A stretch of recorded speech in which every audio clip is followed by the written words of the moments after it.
Assalamualaikum warahmatullahi wabarakatuh. Perkenalkan, nama saya Redo Kurniawan, NPM A1C021045. Di sini saya akan menjelaskan materi tentang Total Quality Management dengan dosen pengampu yaitu Bapak Dr. Muhammad Kristiawan MPD. A. Konsep dasar Total Quality Management.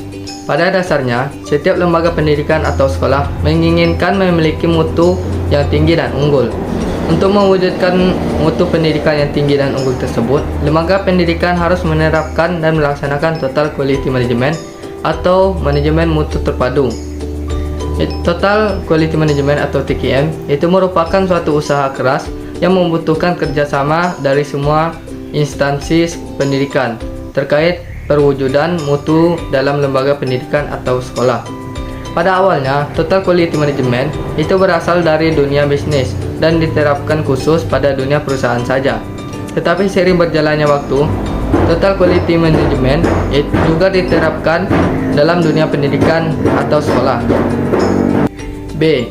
Pengertian Total Quality Management atau TQM.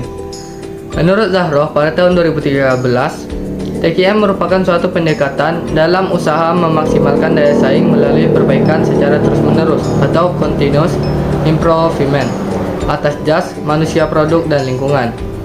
Menurut Nasution pada tahun 2000, TQM merupakan suatu pendekatan dalam menjalankan usaha yang mencoba untuk memaksimalkan daya saing organisasi melalui perbaikan yang terus-menerus atas produk, jasa, tenaga kerja, lingkungan, dan proses.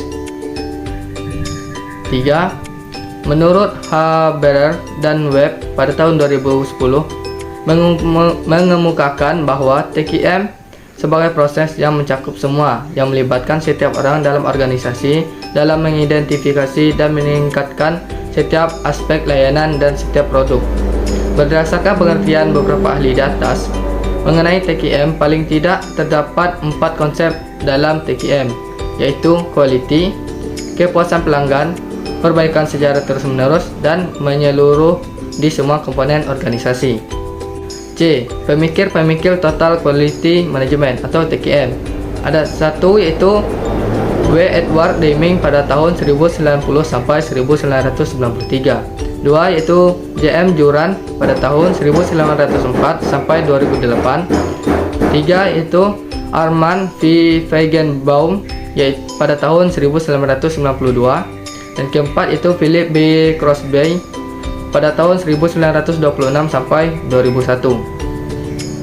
D. Implementasi Total Quality Management di lembaga pendidikan. Mutu dapat diukur dari kepuasan pelanggan atau pengguna pendidikan. Beranjak dari hal tersebut, menurut Zahroh pada tahun 2013, ada beberapa hal yang harus diperhatikan dalam implementasi Total Quality Management, yaitu 1. Adanya perbaikan secara terus-menerus. 2. Adanya standar mutu. 3. Adanya perubahan budaya atau kultur. 4. Adanya perubahan organisasi. Dan kelima itu adanya usaha untuk mempertahankan hubungan baik dengan pelanggan. Prosedur dalam mengimplementasikan Total Quality Management pada dasarnya menempuh 3 tahap, yaitu 1. Persiapan, 2. Pengembangan sistem, dan yang ketiga itu implementasi sistem. E. Pilar Total Quality Management. Craig dan Crossfield pada tahun 1962 mengemukakan bahwa terdapat 5 pilar penting dalam keberhasilan TQM, yaitu organisasi, kepemimpinan, komitmen, proses, dan produk.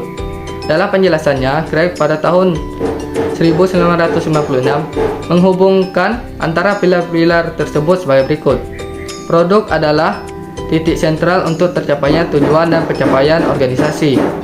Mutu dalam produk tidak akan dihasilkan tanpa pengendalian mutu di dalam proses.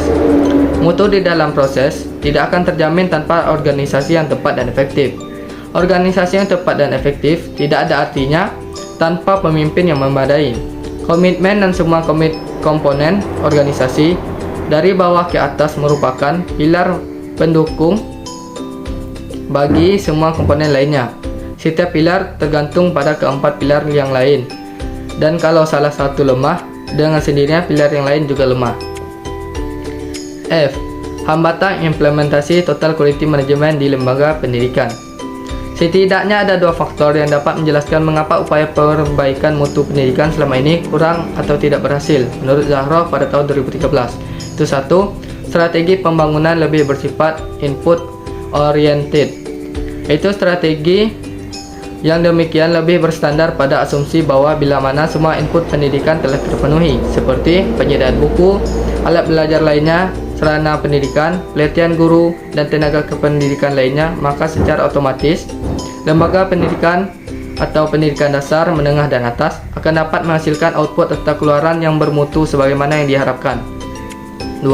Pengelolaan pendidikan selama ini masih bersifat makro-oriented, diatur oleh jajaran birokrasi di tingkat pusat.